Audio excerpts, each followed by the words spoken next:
Hi, welcome back to Absolutely Understand Guitar. I'm Scotty West. Today, we delve further into the fascinating world of pitch. You're all interested in learning about scales and chords. Well, these are just patterns of notes, patterns of pitch. But first, we're going to get just a little bit scientific about pitch in order to begin to see how the guitar actually works. This is lesson 2, so make sure your booklet is open to page 2. All set? Here we go. Hi, welcome back. Got a lot of stuff to cover this week, amazing stuff. Remember last week, your very first lesson, we actually learned that music is a language and it has 6 parts of speech. These are the 6 main areas of music: pitch, rhythm, timbre, dynamics, technique, and notation.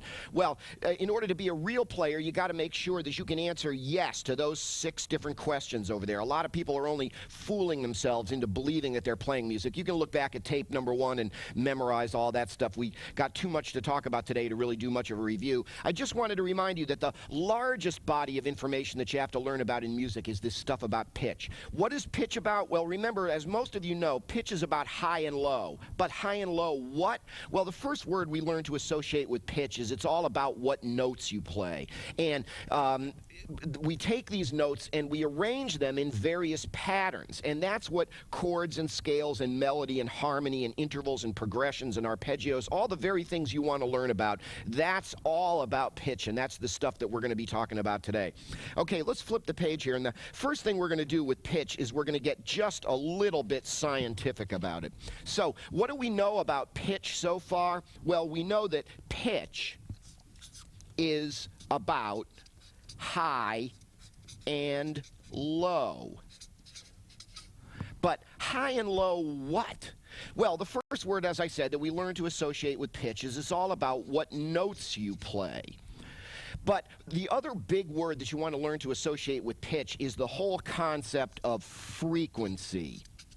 This is the scientific word for what pitch is all about.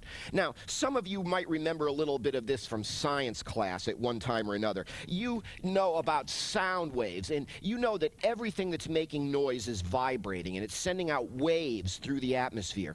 Well, in a sense, that's all your guitar basically is. It's just a sound wave generator. It just generates sound waves, and you can very specifically control the frequency. And what is the frequency of the sound wave? Well, you know that everything that's making noise is vibrating, and it's sending out waves through the atmosphere. And so let's say that we don't have to look at the keyboard here. Let's say I play this note on a piano keyboard. This is a low-pitched note, isn't it?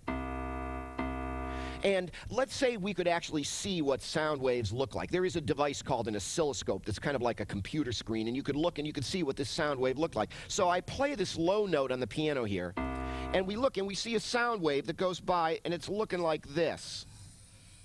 And this sound wave is traveling in a specific direction. Let's say it's traveling in this direction, right like this. Now, what they'll tell you the frequency of the sound wave is the number of wave peaks. Why the peaks? Well, it's just a convenient place to measure from. But it's the number of wave peaks that pass a fixed point in a certain amount of time, and maybe that fixed point is your ear. So let's say there's your ear right there, and the sound wave is entering your ear. Frequency is the number of waves that enter your ear in a certain amount of time, usually measured in cycles per second or in units called hertz. Now, at one moment we're hearing this low pitch note like this, and we see a sound wave that looks like this. Now, the next moment, let's say I play a high-pitched note up here on the keyboard. That's a high-pitched note, isn't it? We look back at the oscilloscope again, and we see a sound wave going by that looks like this. Now, obviously, these wave peaks are much closer together than these are. Looks like it's somewhere in the vicinity of about 10 to 1 here. Now, so what that means is a lot more of these sound waves are going to bump into your eardrum in a second than these are up here. So this would be considered low frequency, and this is high frequency. And low frequency means low pitch, and high frequency means high pitch. So it's all about how far apart the waves are from one another that determines the frequency of the sound. Well, as we said, really, we keep calling the guitar the dumb machine, and we're going to be covering how it works in the next lesson. But, now it's time for us to actually understand what kind of a machine it is. A musical instrument is nothing more than a sound wave generator, and all it meant to do is generate these sound waves. Not only that, it generates sound waves of very precise and controllable frequencies. But how does it do that? Well, different instruments do it in different ways, but you're here to learn about the guitar, which is a stringed instrument. What that means is you've got a piece of wire stretched between 2 points. And what you do is you pluck that wire and you cause it to vibrate back and forth like that. Those are the vibrations of the string. Well, the speed at which that string goes back and forth is what puts the wave peaks where they are. So the speed of the vibration of the string is what controls the frequency. If that string is wobbling back and forth fairly slowly, it tends to send out waves that are further apart.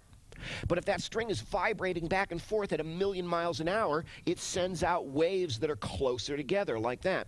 So for our basic lay purposes, just to understand how the guitar works, pitch is about frequency, which is all about the speed of vibration of the string. It's the speed of the vibration of the string that determines the frequency of the note.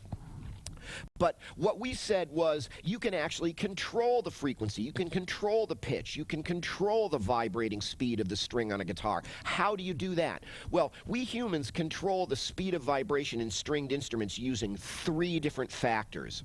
The first factor is the mass of the string. That's why if you look at your guitar strings, they aren't all the same thickness, are they? If you've put your strings on properly, which is very important, you'll notice that the low-pitched strings are thicker than the high-pitched strings are. So therefore, they're going to vibrate slower and send out waves that are further apart. So when you put your strings on your guitar, you got to make sure you put them on in the right order, and there's stuff to know about string gauge and stuff like that. We can't go into that right now. Now, that's factor number 1. What's the second factor that we use to control the vibrating speed of the string? It is the tension that you stretch the string to. So that's why you've got your tuning machines on your guitar up there. These are these things that you tighten and loosen the strings with, and that's what tuning the guitar is all about. Just a quick word about tuning, too, if I haven't mentioned this before. The best way, and really the only way that you're going to want to think about tuning your guitar is get yourself an electronic tuner. And my recommendation is get yourself an electronic chromatic tuner, an auto chromatic tuner. And we'll be talking about this later in the program, but that's really the only way that you're going to want to try to tune your guitar. Tuning the guitar by ear is just too difficult for beginners, and you will waste too much time and not get the result you want anyway. So get yourself an electronic chromatic tuner and be done with it right there. So that's what tuning is. That's the second way that we adjust the vibrating speed of the string, is by tightening or loosening them to certain, shall we say, culturally agreed upon pre-prescribed vibrating speeds, and that's what tuning your instrument is. But really, it's factor number 3 down here that's really the big one when it comes to actually playing songs on your instrument. The third way that we manipulate the vibrating speed of the string is by controlling the length of the string. And people go, huh? Wait a minute, how does that work? Well, I'll show you on my guitar here. It's moment by moment, it's the length of the string. How do you actually play different notes on a guitar? Well, what you do is you move your fingers around on the neck of the guitar on these things called frets. I'm moving my fingers around up here. What am I doing when I do that? Well, I'm changing the length of the string. If I pluck my low E string here with none of my fingers on the neck at all, it's vibrating along its entire length from where it connects to the instrument up here to where it connects to the instrument down here at the bridge. It's vibrating along its entire length. But if I were to put my finger, say, here on the neck of the guitar, I'm forcing the string against that piece of wire right there. That's called a fret right there, as you probably already know. I'm forcing the string against that piece of wire, and I'm stopping the vibration of the string at that point. So that means this part of the string up here isn't doing anything anymore. I've shortened the length of the string. It's no longer this long, it's only this long. And the further I move my hand up the neck, the shorter I'm making the string. Well, the shorter the string is, the faster it vibrates, the closer together that the waves are that it sends out, and we humans have this experience of the pitch getting higher. See, I just am continually making the string shorter and shorter, and therefore the pitch is getting higher and higher. That's how you actually manipulate pitch to actually play songs on your instrument. So, the three factors involved in controlling pitch on stringed instruments is the thickness of the string, how tightly they're stretched, but most notably the length of the string, and that's what fretting is when you're moving your fingers around on your frets. Okay, that's basically all that you have to know about the science of pitch in order to understand how your guitar works. The next big question that we're going to ask ourselves is a huge question. I love to get people to understand this question. So many people have misconceptions about this. If you don't understand about this, you're not going to get anything really about music. I know they explain this different ways, different places, but you got to trust me. This is really, particularly as you go through this program, you're going to see this is where you're really going to see how pitch works in music. So this is our first, we just talked about the science of pitch. This is our first big thing on the actual aesthetics of pitch. And aesthetics, what does that mean? That's the artful usage of something. It's about how we use something in an art form. So this is the first real aesthetic question about how pitch works, how we use these pitches in the art form that we call music. And it goes like this. You know that music is a language, right? And like any language, music has an alphabet. And long before they can teach you how to use anything in a language at all, they have to teach you how the alphabet works. And the first thing that you need to understand about that alphabet is how many basic units there are in it. For example, you know that in the English language, you have an alphabet that consists of 26 units. And to form all these different words and sentences and stuff like that, you select units out of that 26-unit alphabet and you arrange them in different patterns. What do we call these patterns? We call them words. And you know that all the thousands and thousands of words that you know in the English language are all created out of this same basic 26-unit English alphabet. Well, the same thing is going on in music. Music is a language, and it has an alphabet as well. And we would like to know how many units it has in it. And the reason for that is all the music you've ever heard, from Bach to the Beatles to Bush and back again, including, don't let anybody tell you that, like, Indian music or African music or Chinese music is like really that different from ours. Yes, it is different. Yes, it has some significant differences, but the truth of the matter is the similarities far, far outweigh the differences.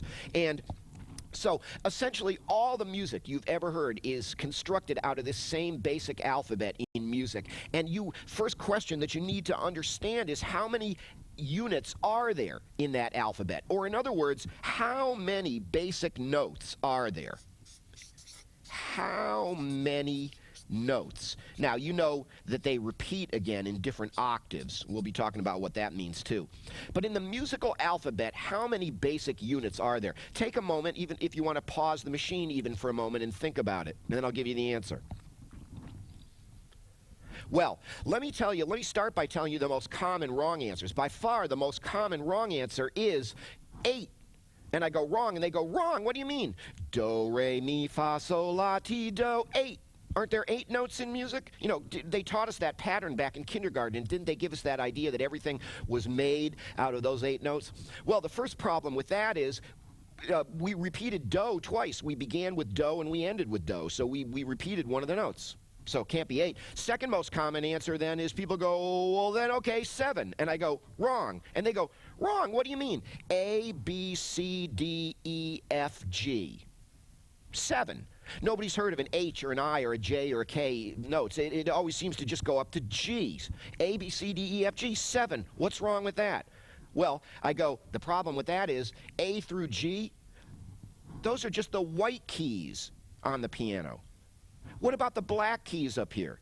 And people go, well, those are the sharps and flats, right? And I go, yeah. And they go, well, I was kind of given the impression that the sharps and flats are somehow different than the white keys on the piano. And I go, I know why you think that, because that's kind of the dumb way they usually try to teach music. But in the end, nothing could be further from the truth. You're going to find out that the black keys are just as common, just as important, and do not reflect any different kind of phenomenon than the white keys do. People go, but wait a minute, that's A and that's A sharp right there. Isn't A like the real note and A sharp is like some weird modification of that? And I go, no, actually nothing could be further from the truth. And the only thing that ever made us think there was some kind of hierarchy there is the kind of a strange system that they created over the centuries to assign names to these notes. But in the end, they just decided to call that A, and they just decided to call it A sharp. By the way, people go, well, then why did they color code it like that? Why, if all the notes are equally important, why didn't they just make them all the same color? Where did this black and white color coding system come from? And I go, it really doesn't have much to do cosmically with music. It really just has more to do with human visual perception. I can practically look at the ceiling and go, okay, I'm going to play an A, and I swivel around and I can go right to that note like immediately, because I have memorized that, for example, A is just to the right of center in the group of 3 black keys. So really it's just a convenience for your eye to see where you are, and it's left everybody with this impression that the black keys are different than the white keys, and they aren't. And some people go, but wait a minute, I took piano lessons for a while, and all we ever did was play the white keys. And my question then to people is, well, how long did you take piano lessons for? And they go, a couple of weeks, a couple of months, a year or so. I go, well, see, that's it. If you'd stuck with it longer, gradually they would have just included more and more of the black keys until you just found out that you use the black keys just as much as the white keys. Now, I know you're here to take guitar lessons. Here I am showing you the keyboard again. But remember, this does basically exactly the same thing that your guitar does, and sometimes it's just easier to see music theories on the keyboard, and then we're going to translate them as we go onto the guitar. So what is the answer? How many notes are there in the system of pitch that we use in the Western world to play music? Well, the answer is 7 white keys and 5 black keys. See, there's a group of 2 and a group of 3 before they begin to repeat.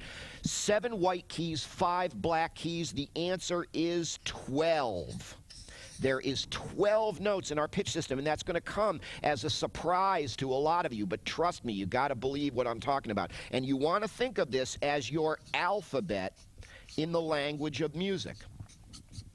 You will never really understand music, at least in any kind of modern context at all, if you don't look at music that way. It's a language, it has an alphabet, and that alphabet has 12 units in it. And then all we do is select units out of that alphabet and form them into different patterns and type them, if you will, on our typewriter over here. Remember our analogy of music as a language, then a guitar is just something like a typewriter.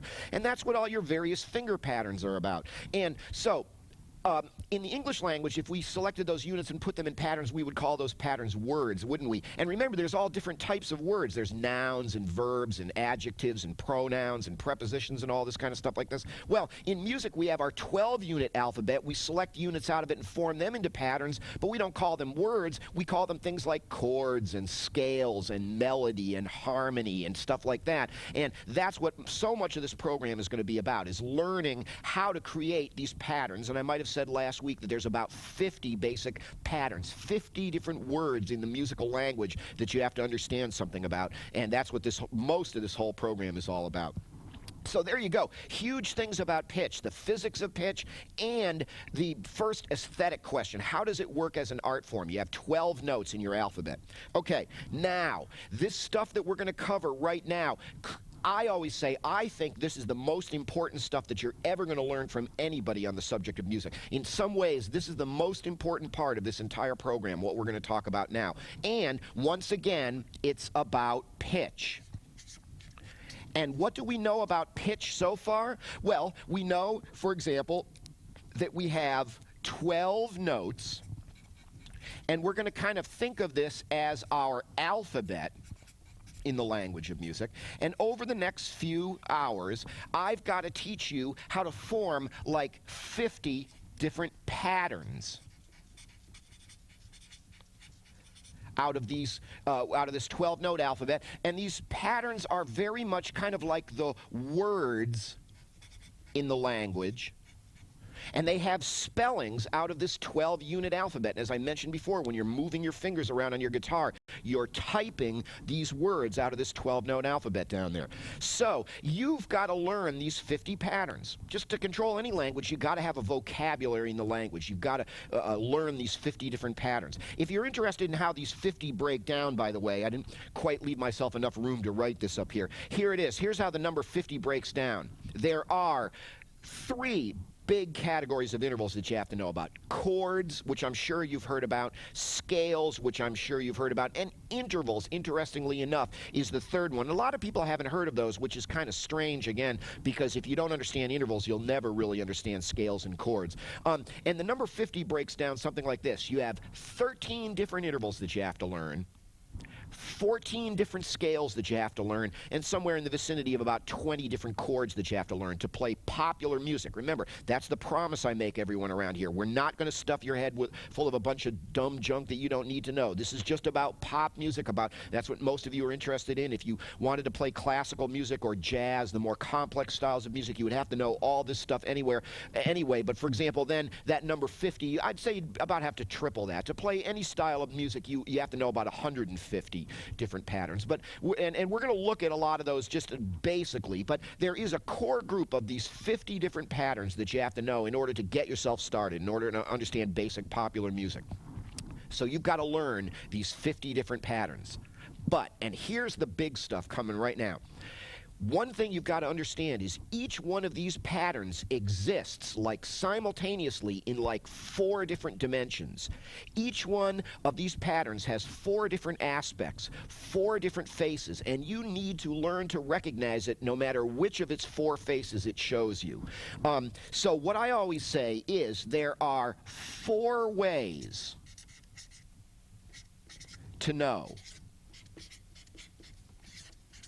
each pitch pattern, and this is a hugely misunderstood thing in music. But this will, if you understand this will set the tone for the whole rest of your musical career. This, in a sense, is all you have to do. You've got to learn these 50 different patterns, and you have to learn each one 4 different ways. You want to know the really cool thing about this is, once again, this is not weird, abstract, alien information that you don't know anything about, because I'm going to suggest that you know every single one of your patterns in the English language the same 4 ways.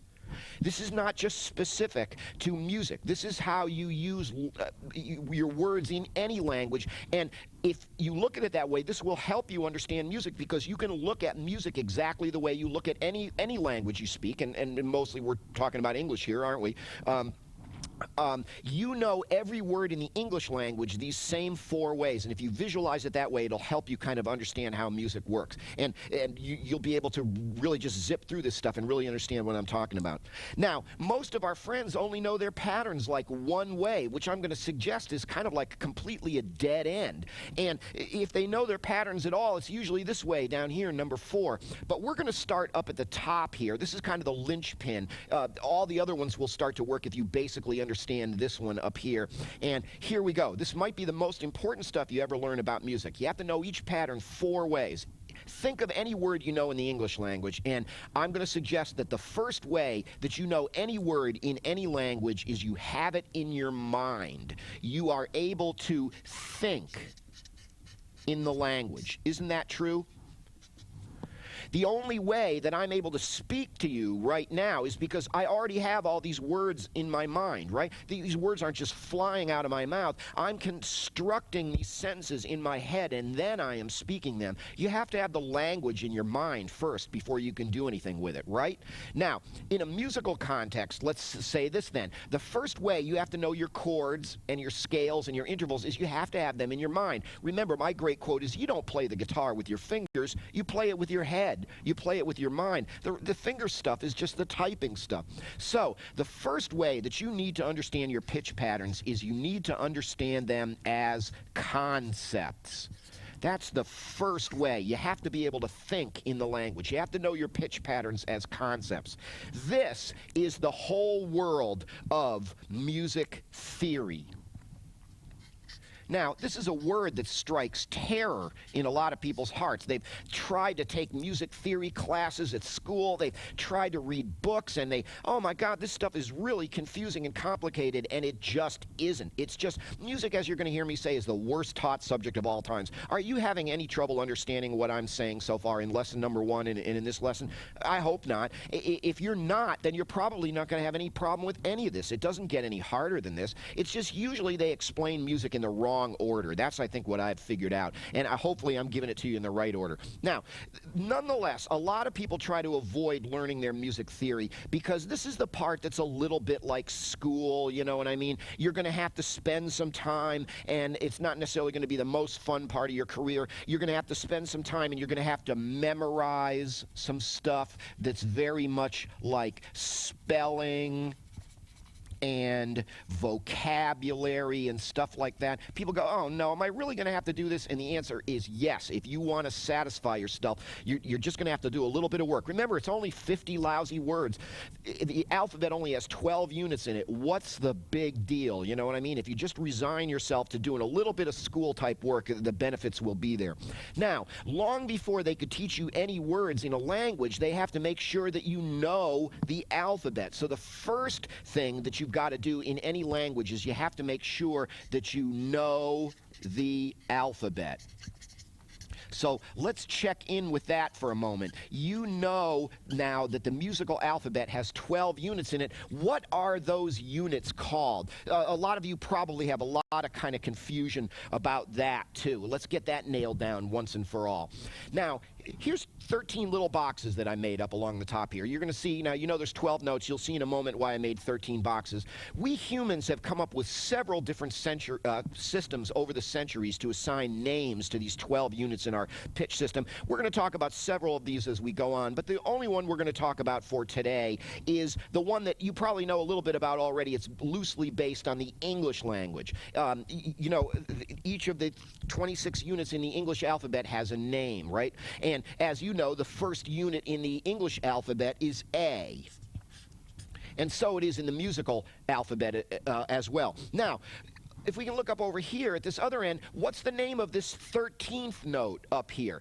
Remember, there's 12 units, but this is the 13th note. This is also A.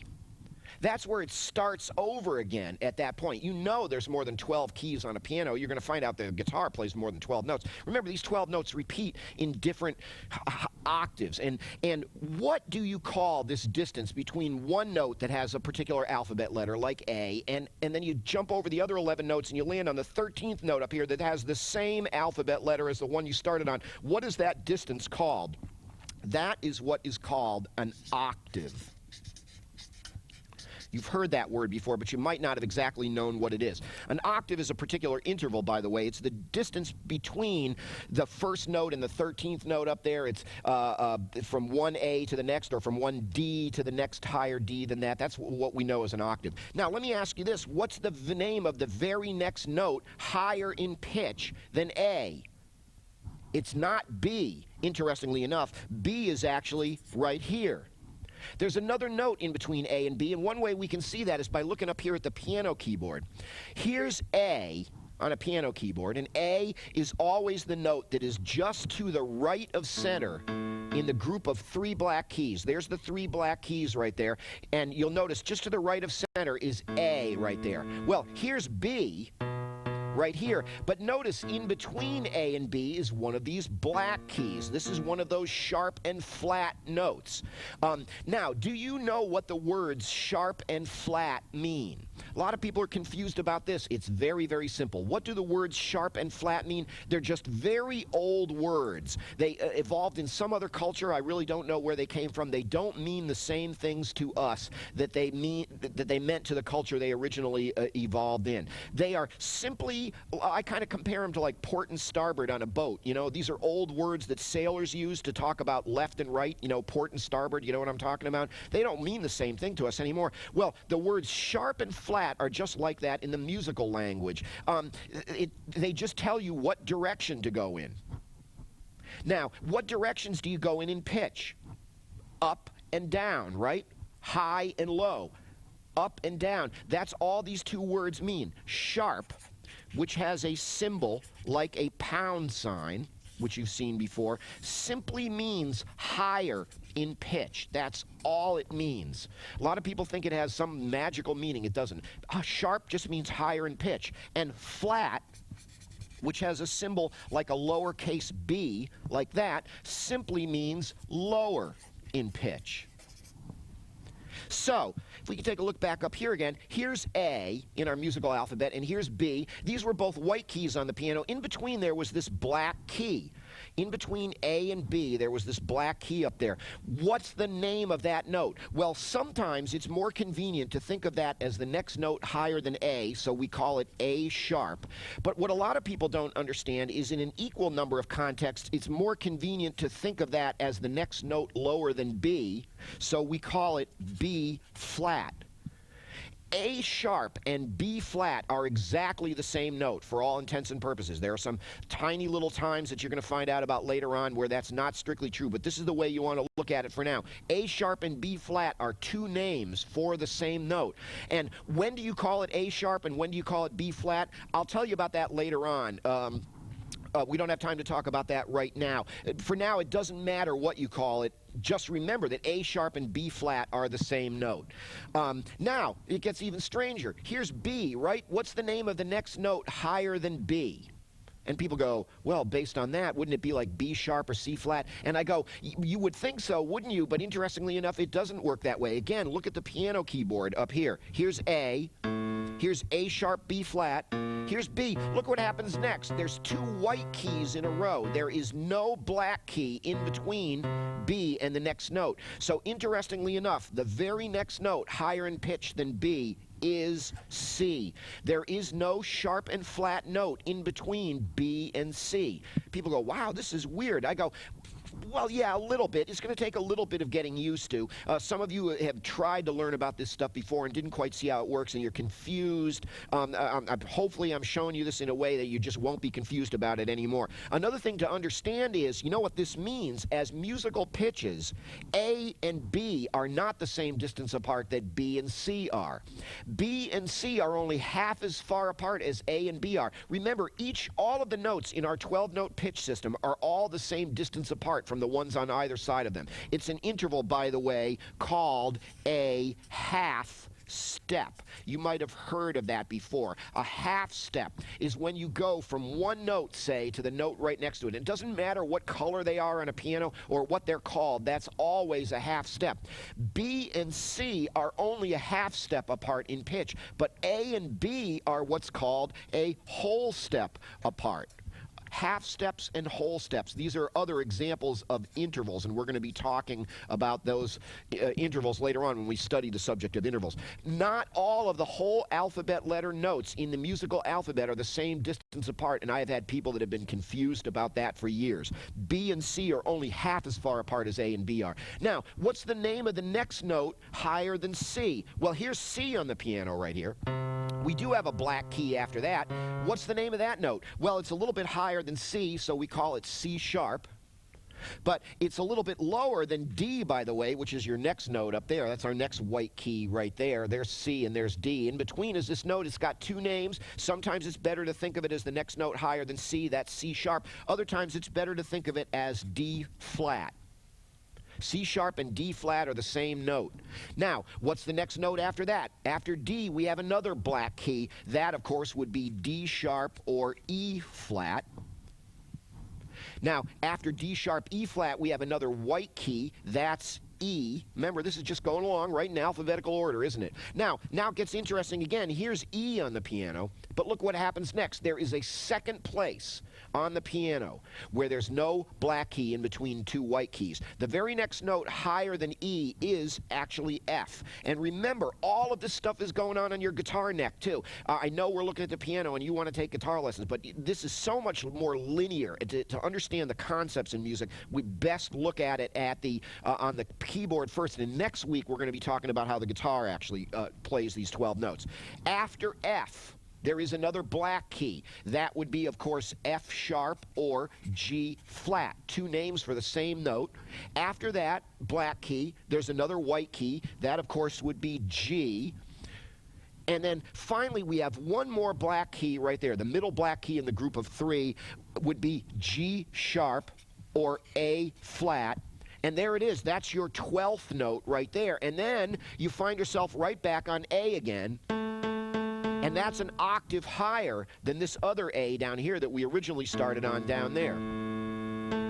See, they're in the same place, just to the right of center in the group of 3 black keys. And how many notes are in between? 1, 2, 3, 4, 5, 6, 7, 8, 9, 10, 11, 12, and then the 13th note, and then you can go another octave, and those alphabet letters and sharps and flats would just go again up into another octave like that and higher and lower than that. We're going to be talking about all this stuff more as we go on. So there is your musical alphabet there. You've got to make sure once and for all you get this down. They are 12 notes, and they're all a half step apart from one another. As you go through them in a sequence, they're always a half step apart. B and C and E and F are not the same distance apart that, for example, F and G and A are. Those are whole steps. G and A are a whole step apart because you've got that other note in between. But E and F and B and C are only a half step apart. You've got to memorize your musical alphabet. The best way to do that, I guess, at least initially, would be to remember that they all have sharps and flats in between them, except B and C and E and F. So you sit there and you go B, C, E, F, B, C, E, F, B, C, E, F. Do that a few times. Those are the places where there's no sharps and flats. You'll have your whole musical alphabet down. So, there. Remember, now what we're talking about is the 4 ways to know your pitch patterns. And the first way you have to know any word in any language is you have to have it in your head. You've got to be able to think in the language. You've got to understand your pitch patterns as concepts. That's the whole music theory stuff. And in order to do that, you got to make sure you know the alphabet first. Now, doesn't that make sense? And a lot of this program, we're going to be talking about music theory. Don't worry about it. It's fascinating. Music theory is fascinating if it's presented the right way. It's not the least bit boring. Remember, there's 4 ways to know each pitch pattern, though, and that's only the first way. The first way you have to know any word in any language is you have to be able to think it, right? Now, let's go on to number 2. What's the second way that you need to know any word in any language? Well, the answer is you have to be able to recognize it when you see it represented by graphic symbols on a piece of paper. In other words, the second way that you have to know any word in any language is you have to be able to read it. You have to be able to read in the language. You know, now not everybody knows how to read in the English language, do they? But it's an awfully tough way to conduct yourself in society if you don't know how to read. Some people can do it, but it's certainly not the best way to go about it. In any language, you've got to know how to read. So if we put this in a musical context, the second way you need to know your scales and your chords and all your pitch patterns and stuff is you need to understand them as notation. You might also recall that notation is one of the 6 main areas of music, isn't it, that we talked about last week. Pitch, rhythm, timbre, dynamics, technique, and notation. You've got to know on some level how to read music. How are you going to learn those songs you want to play from the songbook if you don't know at least something about how to read music? Now, later on in the program, I believe it's lessons 9 and 10, we're going to be showing you about learning about reading music. There are several different styles of notation that we use for the guitar. There's standard notation, which many of you have come across before if you've taken other music lessons. You also know something about tablature, some of you who have already played for a while and stuff like that. Also, there's those little chord boxes and things like that. That that you've seen where they put the little dots there to show you where to actually put your fingers. Many of you have seen these different styles of notation. So we are not going to really talk about reading music in this particular thing because I got so little time here, and we've got to go on to number 3 here because this is actually the big one. But on some level, you may know that a lot of rock and roll players do not know how to read standard notation on the guitar. And so we're not going to force you to learn how to read standard notation in this program. But certainly, if you ever want to be one of the world's great guitar players, or if you want to play jazz or classical music, you've got to learn how to read standard notation. For the rest of us, maybe tablature might be good enough, and and we'll be putting that more in perspective later on. But anyway, the second way that you need to know any word in any language is you have to recognize it when you see it on paper. You have to be able to read, at least on some level in the language. Now, on to number 3 down here. This is the big one, and this, I swear, I think this is the most important stuff you're ever going to learn from anybody on the subject of music, right here. I hope they carve this on my tombstone. If I can get people to understand this, I feel like I've done my job. You got to think in the language, you got to read in the language. But isn't it true, wouldn't you say that the most important way that you know any word in any language is you recognize it when you hear it? You know what it sounds like. Third, and probably most importantly, you need to be able to hear in the language. You need to be able to recognize what your different words sound like. You can do exactly the same thing in music. The third way, I mean, music is an audio art form, isn't it? Isn't the most important thing about it how it sounds? You know what I mean? So, we put this in a musical context. The third way that you need to know your chords and your scales and your intervals is you need to know what they sound like. You need to know them as patterns of real sound. This, of course, is the whole world of playing by ear. And everybody wants to play by ear, don't they? We all have friends that claim to play by ear and stuff like that. But what you're going to find out is there's 2 different ways to play by ear. There's a smart way to play by ear, and there's a not so smart way to play by ear. And most of the people that you've ever met who play by ear the not so smart way. And I'll show you what that is. You walk up to this guy and he's playing this Pearl Jam song off the radio, and you go, wow, that's that Pearl Jam song off the radio. How did you learn that? And he goes, I figured it out by ear. And wow, we're impressed. You figured that out by ear? Wow. But there's a few things that guy isn't telling you. First of all, he's not telling you how long it took him to figure it out. Now, for example, it might have taken him hours or days or weeks to figure out that Pearl Jam song by ear. Because the way a lot of people play by ear is they kind of stumble around, kind of trial and error on their instrument. And some people can actually get to a point where they can do that fairly well and figure out some reasonably complicated stuff. But the way most people play by ear is they just sort of stumble around on the instrument and hope for the best. And it might take them hours to figure out Pearl Jam. I usually know how to play the whole song by the time the song's over. 3 minutes, 5 minutes, I can figure out a Pearl Jam song. Might have taken this guy 5 hours or 5 days. So, the first thing that guy's not telling you is how long it took him to figure out by ear. The second thing he's not telling you is he tried to figure out 10 other songs this week, and he didn't get anywhere with the other 10. He's playing you that Pearl Jam song because that's the only one he had any success with. There were 10 other songs that they were just too hard. He couldn't get a grasp. He couldn't figure out how they worked. And the third thing he's not telling you is there's a list of about 500 other songs that he'd like to be able to play, that he'd like to be able to figure out by ear, but he wouldn't even try because he just knows he couldn't do it. Wouldn't even try. They're too complicated. Yeah, maybe he can figure out Pearl Jam, but can he figure out more complicated bands like Fish or like Dave Matthews or like Steely Dan or like Primus or King Crimson? You know, it's easy to figure out certain styles of music, but more complex styles of music, a lot of people could never begin to play by ear if they play by ear that not-so-smart way. So, how would you like to be able to figure out anything just by listening to it a few times? Wouldn't that be cool? Well, in order to do that, you've got to learn to play by ear the smart way, and that involves this concept right here.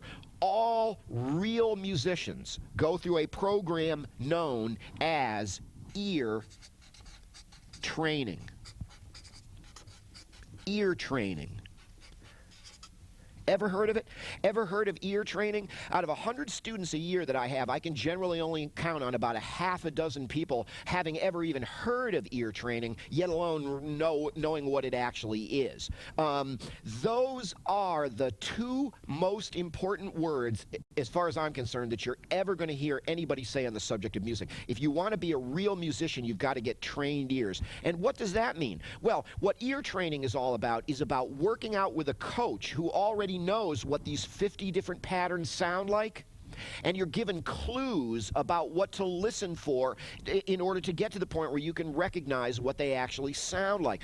All of these 50 patterns sound like something, and they sound different from the other 49 patterns as surely as the word cat sounds different than the word dog. And with a certain amount of work, you can get to the point where you know what all of your 50 patterns sound like, and then it's not a matter of stumbling around trying to figure out what that song is. The stuff comes out of the speaker, and you're going, oh, I know that chord. Oh, I know that scale. Oh, I know that riff. Just like you're learning from me in the English language right now because I'm speaking to you, right? And you're going, oh, I know that word. Oh, I know that word. Oh, I know that word. Oh, I know what this guy's trying to say. Imagine if you could do the same thing with music. You put the disc in, hit the play button. Oh, I know that chord. Oh, I know that riff. And then the only thing finally that you have to know then is you have to know the finger patterns so that you can play that stuff yourself. And let's do a quick segue in down here into the fourth way. Let's get this one out of the way. We're going to come back and talk some more about ear training in a minute, but just because of what I just said right there, you've got to be able to think in the language. You've got to be able to read in the language. You've got to be able to hear in the language. But finally, the last thing is you have to be able to turn around and you have to be able to make that noise yourself, don't you? You have to be able to speak in the language. And there it is, the 4 ways to know your pitch patterns. Think them, read them, hear them, speak them. Isn't that true? You can do that with any word in the English language, can't you? Over your course of your music career, you've got to get better and better at doing your pitch patterns, your scales and your chords and everything, these same 4 ways. Now, you're going, speak? Wait a minute, I'm a guitar player. What's that got to do? Speak? What do you mean? Well, this is number 4 down here. The 4th way that you have to know your patterns in any languages, you have to be able to speak them. Now, this one's a little abstract. Let me suggest that whenever you speak in a language, you use some kind of machine. Like it might be blah, blah, blah, blah. This machine right there. That's a machine, isn't it? And somebody had to teach you how to use that machine. Or maybe it's a typewriter, like we said before. You use the typewriter to speak for you. Or maybe you use sign language and you know how to sign. You use your hand as the machine to speak with. Well, it's just in music, we use one of these kinds of machines to speak with. And particularly since you're here to learn how to play the guitar, let me suggest that the way that you learn to make your machine speak for you is you learn how to manipulate the machine with your fingers. The 4th way that you need to know your scales and your chords and everything is you have to know them as finger patterns.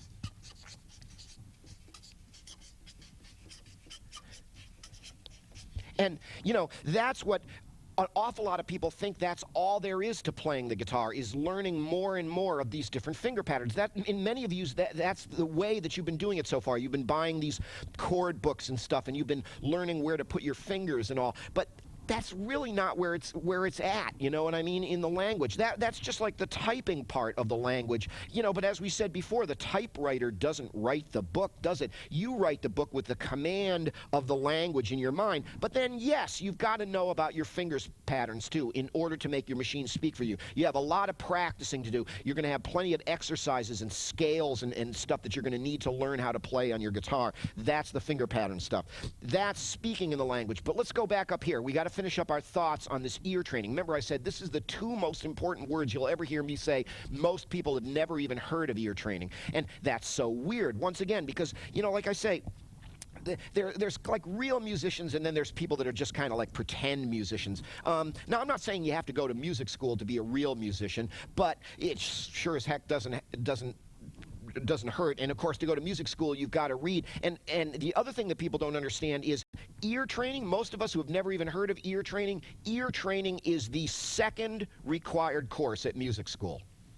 And it's so funny that most people have never even heard of it.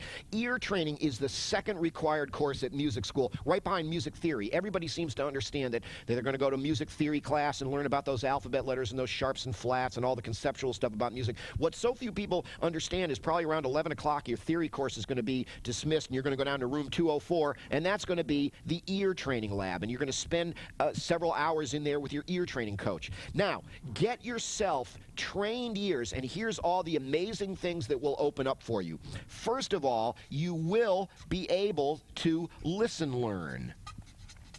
That is, any song you want to play, you'll just be able to listen to it a few times, and you'll figure out how to play it. Now, it's a skill. It takes some time to acquire, but if you work at it, you'll be able to do it.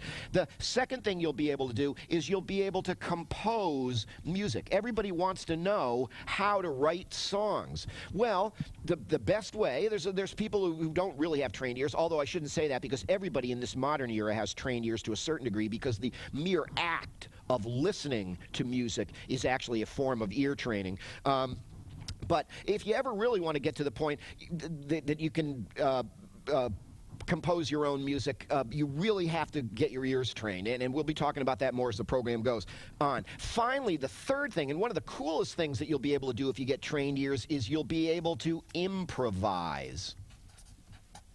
People go, really? And I go, yeah, that's almost completely where improvisation comes from, and I'm going to show you that in just a second. But before I do, let me give you a couple of little more examples of how ear training works.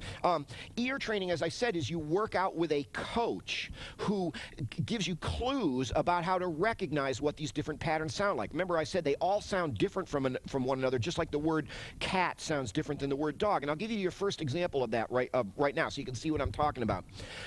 You've got these 20 different chords that you have to learn, and you have to learn them 4 different ways. Think them, read them, hear them, speak them. You got to learn what they sound like. You've got to recognize them by ear. Here's your first little ear training clue. There's a lot of different types of chords, but I'm oversimplifying a bit, but they all seem to fall into one category or another. There's all these there's all these chords over here that are called major chords. Some of you already know about this. And there's these other chords over here that are called minor chords. How do you tell by ear the difference between a major chord and a minor chord? There's a lot of subtle things that you listen for about the various notes that are in them, in other words, and other things like that. But one really cool thing to realize is that they just sound different and they make you feel differently. Here's your first clue for recognizing the difference between major chords and minor chords. Most people would agree that major chords sound happy and minor chords sound sad. So, what am I playing right now? Can you tell me, is this a happy-sounding major chord or a sad-sounding minor chord? Take a second. What do you think? Now, a lot of you are going to have trouble at first. You're not going to necessarily be able to do this instantly. That is a happy-sounding major chord. Listen to it again. Now, I'm going to turn it into a minor chord, and notice how it sounds sad. That's the sad-sounding minor chord. There's the happy-sounding major chord. Here's another one. Is this a happy-sounding major chord or a sad-sounding minor chord? What do you think? Hopefully you said that that's a sad-sounding minor chord, and you'd be right. Now, here's a major version of the same chord. And happy music generally has more happy chords in it. Da da da da da da da da da da da. And sad music generally has more minor chords in it. Da da da da da da da da da da. So there you go. That's the difference between major chords and minor chords. We said there are 20 chords that you have to learn the sounds of. You got 18 more to go. What's the big deal? Some chords sound like fear. Some chords sound like surprise. Some chords sound like ecstasy. They sound even beyond happy. And I think that's the way I identify a lot of my chords, is basically by how they make me feel. And of course, there are a lot of other tricks too. Ear training is a big process. It takes a long time to get your ears trained, and we'll be putting that in perspective more as we go on in the program. Another whole aspect of ear training is all about singing. A good ear training coach makes you sing various patterns and various relationships. The reason being that the singing of the pattern is the only proof that anyone ever has that you actually know what these different patterns sound like. I'll give you an example of that. Here's a note on the piano. Can you hum that note? I can. That would prove to my ear training coach that I actually know what that note sounds like. Some of you are going to have trouble with that. You know what I mean? And you may have to work at that for a little while in your first couple of hours of ear training. Now, what the rest of ear training is all about is that your ear training coach quizzes you on what different patterns sound like, and the only way that he can tell whether you know what they sound like or not is being able to sing them. Now, for example, we were talking a few minutes ago about an octave, right? That's when you go from one note in our pitch system up to the next one that has the same alphabet letter up there. Well, an octave is a pitch pattern that you're going to want to learn the sound of. And the only way your ear training coach will know whether you know what an octave sounds like is if you can sing it. Now, I play this first note here. And he'll go to me, okay, you know what that note sounds like. Can you sing the note that is the next octave higher than that? And here I go. I'll sing the lower one first. Now here's the higher one. Now let's see if I'm right. Do, do. And he goes, fine, okay, you know what an octave sounds like. Let's go work on some other pattern. And eventually you work your way through all your 50 patterns, and you convince your ear training coach that you know what the stuff sounds like by being able to sing them for him. And people go, oh, God, that's going to be hard. That's going to be embarrassing. I go, don't worry about it. You know what I mean? It's just something you got to face up to. And ear training, once you get in there, you'll start to go, oh my God, this is the whole thing. If I could do this with music, I can do anything I want. I can figure out songs by listening to them. I can write my own music. And the last thing I want to show you about today is about improvising. This is huge. A lot of you are interested in styles of music like blues and jazz and rock. And these styles of music all involve an element of improvisation. I'm surprised about how many people don't know that, but particularly in styles of popular music like blues, you know, when that guy gets up there and plays that guitar solo in the middle of the song, you know, right, that he doesn't play it the same way every night. He plays it differently each night, and that is one of the most fun things. I know a lot of you already know about this and want to be able to improvise. This is what jamming is all about. You go over to your friend's house and you're making up the music right on the spot. That's what improvising is all about. How do you improvise? You improvise by having trained ears. A lot of people don't understand that. They think that learning to improvise has to do with learning more and more finger patterns and learning more and more music theory. And it's true. Both of those things are important, but it's not really where the improvisation really comes from. The improvisation comes from having trained ears. And you know that singing thing I was talking about? Believe it or not, a lot of you are going to have a lot of trouble believing what I'm saying right now, but I'm going to play you an example in just a second. My great quote is, you are never going to play a better guitar solo than you can sing. And people go, huh? What the heck? Nobody's ever said anything like this to me before. That's because I'm telling you the truth, and I'll show you what I mean. I'm going to play you a little bit of a tune that I wrote right here. This is a piece I wrote, so it's a kind of a funky, jazzy kind of tune, and so you'll see a little bit of my ability to compose. This is just a little practice tape I have. And over the top of that, I'm going to improvise, and I think you'll think it's pretty good. And then I'm going to show you where that improvisation came from. Ready? Here we go. It's kind of a, you'll like this, I think, kind of a funky, rocky, jazzy, bluesy thing. Let's see how I do.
Pretty good, huh?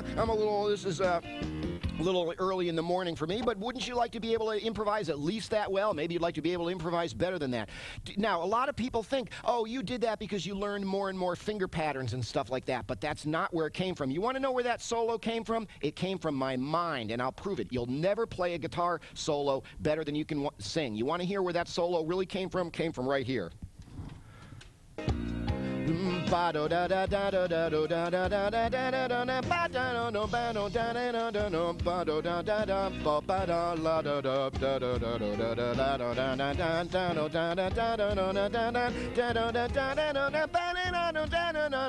Now, it's just that most people would rather listen to the guitar than my crappy voice. So all I do is I know where to put my fingers in order to create the notes that I hear in my head. So here's the whole solo together.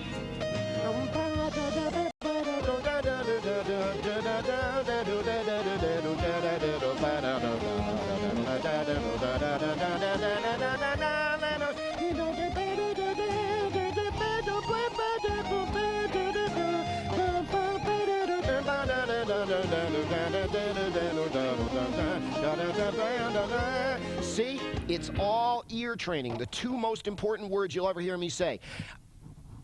We have so much more to talk about all that stuff. I can't believe I even managed to get this in an hour, but they're showing me that we're out of time for now. Hopefully you got it. It's all in your support material, too. So we'll see all you guys next week, okay? And we'll talk more about this stuff.